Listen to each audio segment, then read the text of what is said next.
नमस्कार दोस्तों, मैं अमित कुमार और आप देख रहे हैं परसुमित लाइव न्यूज। और आप सभी को परसुमित लाइव न्यूज में स्वागत है। और जितने भी नए दर्शक लोग हमारे इस चैनल पर आए हैं तो इस चैनल को सब्सक्राइब करें। अगर यह वीडियो अच्छा लगे तो इस वीडियो को लाइक कीजिए, शेयर कीजिए और खबरों से अपडेट रहने के लिए मेरे इस चैनल को सब्सक्राइब करें। मैं इस वीडियो के माध्यम से आप सभी को बताऊंगा immigration of people from India to other countries, that means प्रवासी भारतीय। तो चलिए मेरे इस वीडियो के साथ बने रहिए और जानते हैं हमारे देश से कितने लोग दूसरे देश में रहते हैं और कहाँ कहाँ रहते हैं। और अब हम जानते हैं ब्रेन ड्रेन। ब्रेन ड्रेन क्या है और ब्रेन ड्रेन हम किसे कहते हैं। ब्रेन ड्रेन को दुनिया भर में विभिन्न स्थानों में बेहतर जीवन स्तर और जीवन की गुणवत्ता, उच्च वेतन, उन्नत तकनीक तक पहुँच और इस अधिक स्थिर राजनीतिक परिस्थितियों की तलाश में स्वास्थ्य कर्मियों के प्रवास के रूप में परिभाषित किया गया है। ब्रेन ड्रेन का एक उदाहरण है जब लगभग सभी लोग जो उच्च शिक्षित हैं लेकिन जो तीसरी दुनिया के देश में रहते हैं वे अमेरिका में नौकरी ढूंढते हैं और अपना देश छोड़ देते हैं और जाकर अमेरिका में रहने लगते हैं। मेरे इस वीडियो के माध्यम से आप जानेंगे हमारे देश भारत को छोड़कर दूसरे देशों में कितने लोग हर साल जाते हैं और वे क्या करने के लिए दूसरे देशों में जाते हैं और उनको दूसरे देशों में किन किन कठिनाइयों का सामना करना पड़ता है। और अब हम बात करते हैं एनआरआई क्या है और ओसीआई क्या है। देश विदेशी भारतीय जिन्हें आधिकारिक तौर पर अनिवासी भारतीय यानी एनआरआई या भारत के प्रवासी नागरिक ओसीआई के रूप में जाना जाता है। भारतीय मूल या वंश के लोग जो भारत गणराज्य के बाहर रहते हैं। विदेश मंत्रालय की एक रिपोर्ट के अनुसार भारत के बाहर रहने वाले लगभग 32 मिलियन एनआरआई और ओसीआई हैं और विदेशी भारतीयों में दुनिया का सबसे बड़ा प्रवासी शामिल है जो हर साल 2.5 मिलियन यानी 25 लाख भारतीय विदेशों में प्रवास करते हैं, जो दुनिया में प्रवासियों की सबसे अधिक वार्षिक संख्या है। और अब हम बात करेंगे जो लोग भारत छोड़कर विश्व के दूसरे देशों में जा बसे हैं, उन्हें प्रवासी भारतीय कहते हैं। ये विश्व के अनेक देशों में फैले हुए हैं। 48 देशों में रह रहे प्रवासियों की जनसंख्या करीब 2 करोड़ है। इनमें से 11 देशों में 5 लाख से ज़्यादा प्रवासी भारतीय वहाँ की औसत जनसंख्या का प्रतिनिधित्व करते हैं और वहाँ की आर्थिक राजनीतिक दशा व दिशा को तय करने में महत्वपूर्ण भूमिका निभाती हैं। जैसे कि हम लोग जानते हैं every 6th persons of the world is Indian. तो चलिए बात करते हैं भारतीय लोग हमारे देश के दूसरे देशों में सबसे ज़्यादा कहाँ रहते हैं और कितना रहते हैं। तो हम सबसे पहले 10 वैसे कंट्री का नाम बताएंगे जहाँ पर 10 लाख से ऊपर प्रवासी भारतीय रहते हैं। तो सबसे पहले यूनाइटेड स्टेट है जो कि जिसमें लगभग 44 लाख से ऊपर भारतीय यूनाइटेड स्टेट्स में रहते हैं यानी अमेरिका में रहते हैं। और उसके बाद UAE, that means United Arab emirates, उसमें लगभग 34 लाख से ऊपर प्रवासी भारतीय रहते हैं। और मलेशिया जिसमें कि 29 लाख से ज़्यादा भारतीय रहते हैं। और सऊदी अरबिया जिसमें कि 25 लाख से ज़्यादा भारतीय रहते हैं। म्यांमार जिसमें कि 20 लाख से ज़्यादा भारतीय रहते हैं। और यूके, डेट मीन्स इंग्लैंड, जिससे कि 18 लाख से ज़्यादा भारतीय रहते हैं। और कनाडा जिसमें कि 16 लाख से ज़्यादा भारतीय रहते हैं। और श्रीलंका जिसमें कि 15 लाख से ज़्यादा भारतीय रहते हैं। और साउथ अफ्रीका जिसमें कि 14 लाख से ज़्यादा भारतीय रहते हैं। और कुवैत लगभग 10 लाख लोगों कुवैत में रहते हैं। और सबसे ज़्यादा हमारे ही देश के छात्र दूसरे देशों में पढ़ने के लिए जाते हैं। तो सबसे ज़्यादा कनाडा में 2 लाख और यूएसए में 2 लाख, यूक्रेन में 18,000, यूएई में 80,000 और चाइना में 23,000 और ऑस्ट्रेलिया में लगभग 30 से 40,000 लोग पढ़ने के लिए जाते हैं।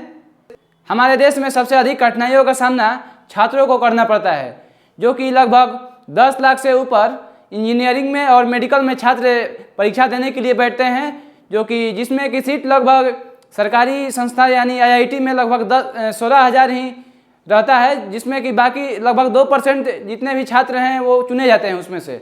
और बाकी के छात्र फिर प्राइवेट कॉलेज में को अफोर्ड नहीं कर पाते हैं और प्राइवेट कॉलेज में इतना ज़्यादा खर्च है और लगभग वे सब करने के लिए करोड़ों रुपये में प्राइवेट जो कॉलेज है लिया जा रहा है आज के समय में। आज के समय में लगभग 1350 मरीजों पर भारत में एक डॉक्टर हैं। और कर्नाटक में सबसे ज़्यादा एमबीबीएस का कॉलेज है, फिर भी कर्नाटक के से सबसे ज़्यादा छात्र विदेश में अपने डॉक्टरेट का पढ़ाई पूरा करने के लिए जाते हैं और लगभग यूपीएससी में 5 लाख छात्रा एग्जाम देने के लिए बैठते हैं। उसमें से लगभग 1000 यूपीएससी में सीट रहता है। लगभग 1000 छात्र ही यूपीएससी में चुने जाते हैं और बाकी के छात्र फिर या तो दूसरे देशों में चले जाते हैं। 1990 के आंकड़े से लगभग 7 मिलियन भारतीय लोग दूसरे देशों में जाकर रह चुके हैं और रह रहे हैं। और बात करते हैं जहां जहां प्रवासी भारतीय बसे वहां उन्होंने आर्थिक तंत्र को मजबूती प्रदान की है और बहुत कम समय में अपना स्थान बना लिया है। वे मजदूर, व्यापारी, शिक्षक, अनुसंधानकर्ता, खोजकर्ता, डॉक्टर, वकील, इंजीनियर, प्रबंधक, प्रशासक आदि के रूप में दुनिया भर में स्वीकार किए गए हैं।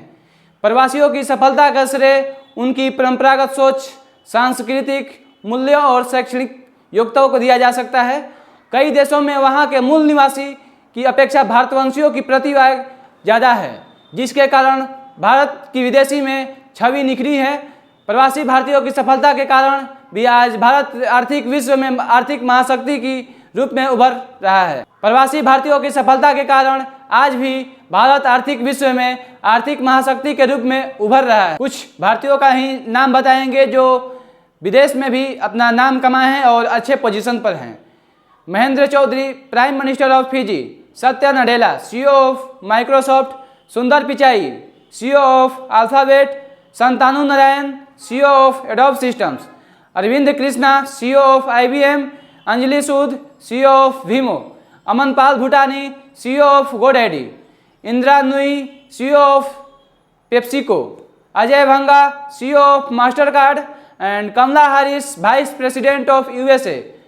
Bobby Jindal, governor of Louisiana and Priti Patel, home secretary of UK, that means United kingdom.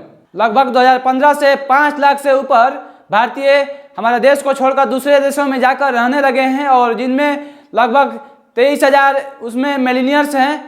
और हम बात करेंगे मेडागास्कर और मॉरिशस में रहने वाले प्रवासी भारतीयों के बारे में। मेडागास्कर में भारतीय ज़्यादातर उन व्यापारियों के वंशज हैं जो 19वीं शताब्दी में बेहतर अवसरों की तलाश में आए थे। उनमें से अधिकांश भारतीय पश्चिमी तट राज्य गुजरात से आए थे। बहुसंख्यक गुजराती बोलते हैं, हालांकि कुछ अन्य भारतीय भाषाएं बोली जाती हैं। आजकल युवा पीढ़ी कम से कम 3 भाषाएं बोलती है, जिनमें फ्रेंच या अंग्रेजी, गुजराती और मलागासी शामिल है। मॉरिशस ने अपने अप्रवासी घाट की मेजबानी की, जो दुनिया में यूनेस्को की एकमात्र साइट है जहां से अनुबंध की स्मृति को श्रद्धांजलि दी जाती है। महाशिवरात्रि, दीपावली, थाई पुसम, पोंगल, गणेश चतुर्थी और उगादी में भारतीय त्यौहार सभी राष्ट्रीय अवकाश हैं और साथ ही मॉरिशस में भारतीय गिरमिटिया मजदूरों के आगमन का वार्षिक स्मरणोत्सव भी मनाया जाता है। तो यह है मॉरिशस और मेडागास्कर में रहने वाले प्रवासी भारतीय मजदूर। हम सरकार से यही अनुरोध करना चाहते हैं कि हमारे देश में भी स्कूल और कॉलेज बेहतर से बेहतर ढंग से खोला जाए और भारी मात्रा में खोला जाए, ताकि हमारे देश के जितने भी छात्र हमारे देश में ही पढ़ें, ताकि दूसरे देशों में ना जाएं, ताकि उनको बहुत सारी कठिनाइयों का सामना न करना पड़े। और यहाँ पर भी ज़्यादा मात्रा में इंडस्ट्री को बढ़ाया जाए, हमारे देश में इंडस्ट्री खुले, ताकि हमारे देश के जितने भी श्रमिक और मजदूर हैं दूसरे देश में न जाएं और उनको कठिनाइयों का सामना ना करना पड़े। और वैसे वैसे मिलीनियर्स को हमारे देश से ना जाने दिया जाए, ताकि उनको अच्छा इन्वायरमेंट यहाँ पर क्रिएट करें और उनको ऐसा अच्छा जगह दिया जाए, ताकि वैसे वैसे मिलीनियर्स यहाँ पर अपना छोटा से छोटा और बड़ा से बड़ा फैक्ट्रियाँ खोलें और जितने भी मजदूर हैं, श्रमिक हैं, उनको रोज़गार देने का कृपया करें। और उन मजदूरों को अच्छा से अच्छा रोज़गार हमारे देश में ही मिलेगा, तो हमारा देश का पैसा हमारे देश में ही रहेगा, न कि हमारे दूसरे देशों में जाएगा, ताकि हमारा देश का जो GDP है और ग्रोथ करे और हमारा देश का जो हमारा देश है, नेशन है, सभी देशों से आगे बढ़ें। अगर यह वीडियो आपको इन्फॉर्मेटिव लगे, अच्छा लगे, तो इस वीडियो को लाइक कीजिए, शेयर कीजिए और कमेंट बॉक्स में ज़रूर बताइएगा कि यह वीडियो कैसा है। तो आज के वीडियो में इतना ही। Thank you. जय हिंद।